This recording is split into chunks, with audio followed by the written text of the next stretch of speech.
ready to Bomba!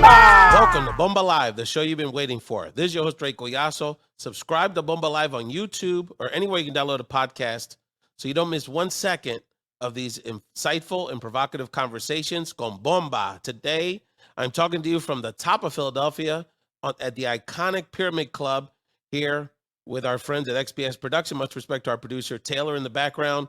And I'm here. I cannot be at the Pyramid Club and on Bomba Live without one of my fierce co-hosts. My co-host for today, mental health advocate and a true cagüeña, Sulaih Picorelli. ¿Cómo estás, Sulaih? I am excellent. Súper contenta de estar compartiendo contigo. I've got my kids in the audience today. That's right. And really excited to be here for this conversation. See, so now we're all back from a vacation, Sulaih. Yeah. And we're getting ready for the school year. I know all of our know. boys. We both have 2 boys. I know they're all 4 of them are so You excited. are a boy Yeah, dad. they're Isn't that the I know they're all best? excited. I know. Are they excited? I don't know. They look thrilled. More or less. Más o So what menos. grades are they going into? We've got Levi going into 4th grade. Okay. And then our older son, Jeremiah, who you see is huge, Yeah, but you is told only me. going to 10th grade. He's going 10th to 10th. grade. Okay, yeah. Sorry. So my oldest, Troy's going to 9th, and Max is going to 7th. Okay. So, and Troy's all nervous because it's a new Yeah. school. The And, cool haircut, Oh, yeah. right? Yeah. The cool bag. Is he wearing cologne? No. Not yet. We haven't gotten Not there. yet. He's got a girlfriend, though. Oh, really? Oh, yeah. Oh, and they're in the same precocious, school, our but boy. they're in different programs. So Uh-huh. they're going to be at the same school, but they're not. He was all upset because they don't even have like lunch together. So there's all these dynamics. But he is it's funny because he's a fashionable guy, Is he?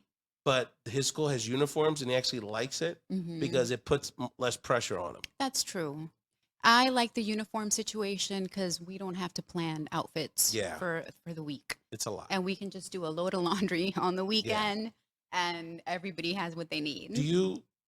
How do you feel as a mother when the school year starts? Are you happy they're out the house? No. You No. go through a little bit of a transition, I right? do. And I hate seeing all of the stuff at the store for back to school.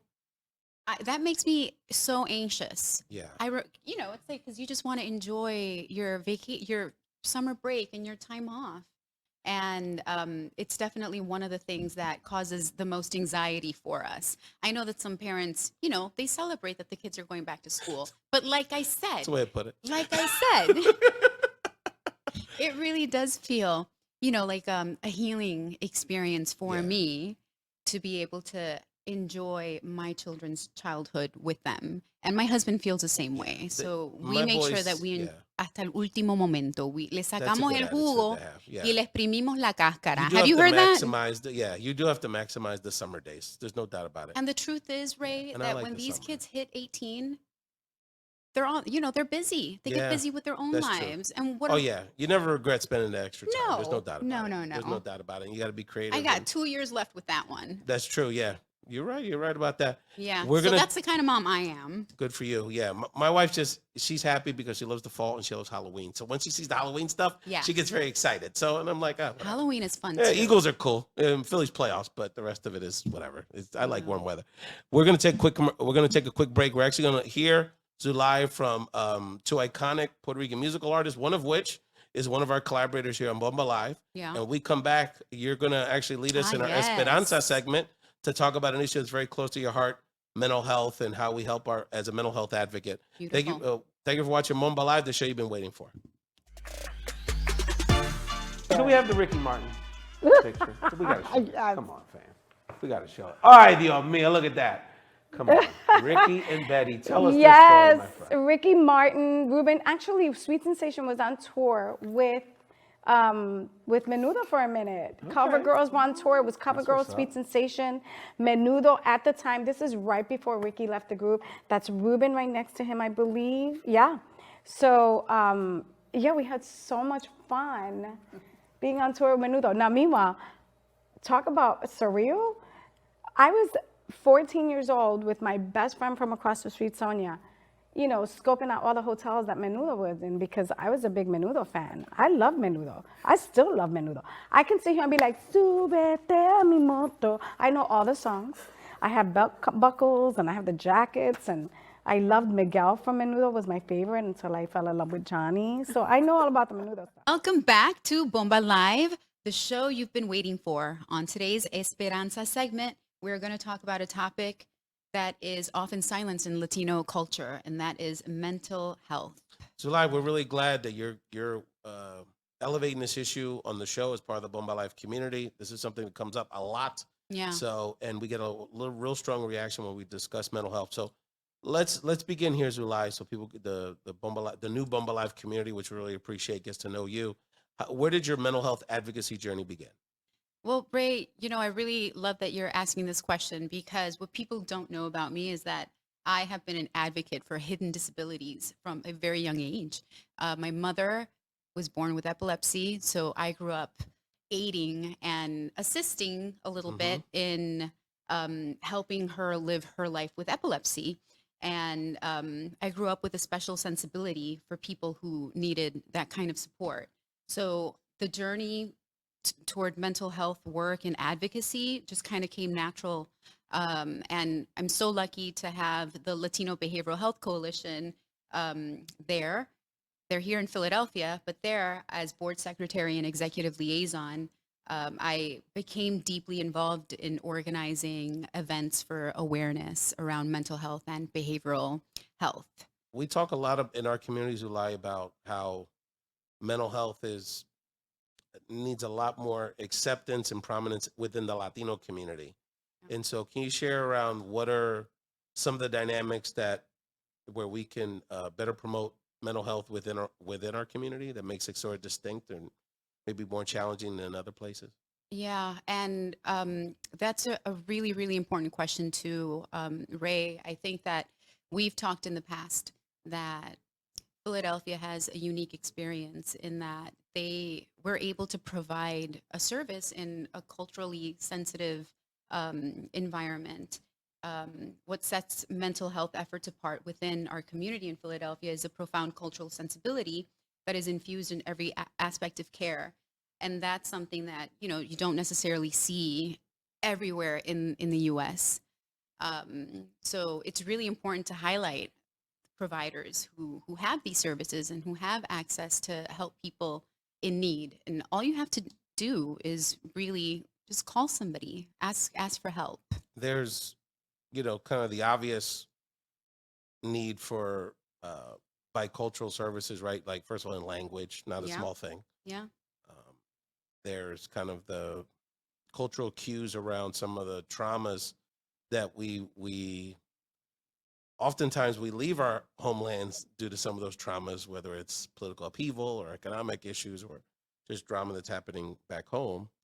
And it's really important that this segment is so fundamental, I think, to the show's mission, because in my political work, I often found, and I still find, that people are apprehensive to get more engaged as leaders or even just their interest in voting, because they feel like in their life they don't have power Yeah. and they can't make a difference. And a lot of that is like, there's only so much I can do about that through political organizing. A lot of it is people having the tools to address some of the traumas they've had in their lives. Yeah. And I don't know if you realize this, but in Puerto Rico, a lot of elderly people mainly are suffering from not having access to services and providers, because all of the providers, most of them are leaving. And then the ones that are left, it's a big, it's a lot of work for not enough people. It's also encouraging because we get to have these conversations and maybe give an idea or provide a platform for people to have those conversations. And how do we make things better for our folks here? Today's Presente segment, Ray is going to provide his review of the smash hit Blue Beetle. This is our Latino superhero, huh? Yes. How do you feel about it? Blue Beetle. Now, I'm not a xenophobe, much respect to my man, David Betancourt, who I want to have on the show. David is writes for the Washington Post about comics and films and all this kind of fantastical stuff. I take my kids to these movies, but I'm not going to say I'm an expert on movies or anything like that. But I will say, from my perspective, first of all, it was a really good movie. Was it? I was actually surprised how good a movie it was, besides all the Latino significance. Did you guys see it? No. Not The Latino significance that we'll talk about in a second. But it was like it was a really good story. It was very family oriented. It made you laugh. It made you cry. And I think it just was a really well done film. It wasn't just about the action scenes, which are pretty cool. Mm-hmm. And so I would just encourage people to understand, like, besides its kind of cultural significance, it was a really good movie. I think the biggest takeaway I got out of it was the cast. Yeah. And I think George Lopez. Wasn't it mostly Latino? Yeah, pretty much. I mean, Yeah. Susan Sarandon's in it, which is kind of interesting, the way she designed her character, is very channeling Hillary, but which is ironic in a lot of ways. But George Lopez, I think it was one of his best moments. He was Okay. so funny in it. He played kind of the quintessential Latino uncle. And, the cast was really excellent. Zoilo Maridueña, I think the young guy he's a leading actor, that guy. That guy's Mhm. going to be a big star. I want to shout out Belisa Escobedo, who's like the cool sister in the movie. Okay. Her father, Efrain Escobedo, is a good friend of mine out in California. So Belisa's doing big things. So the cast, Adriana Barraza was the quintessential abuela. So I think the cast is something that people can walk away from.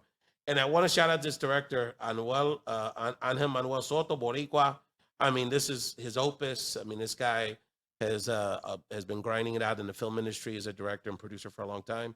And he, they really got a lot of things right. There's a lot of, on the Latino piece, there's a lot of issues that impact our community that they inputted into it very subtly around gentrification, healthcare access, college affordability. There's a lot of these kind of subtle, sort of moving up in the workforce, a lot of subtle things that I think are very relatable to Latinos and Latino advocates around the country that Angel sort of infused in the movie in kind of subtle ways that I think could be very relatable to the larger audience, which I think is kind of the point.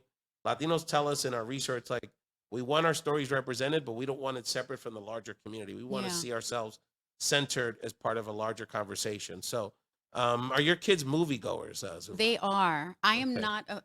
Going to the movies makes me anxious. Okay. Sitting still for too many hours. So that's an activity that they do with dad. Okay, that's cool. Yeah.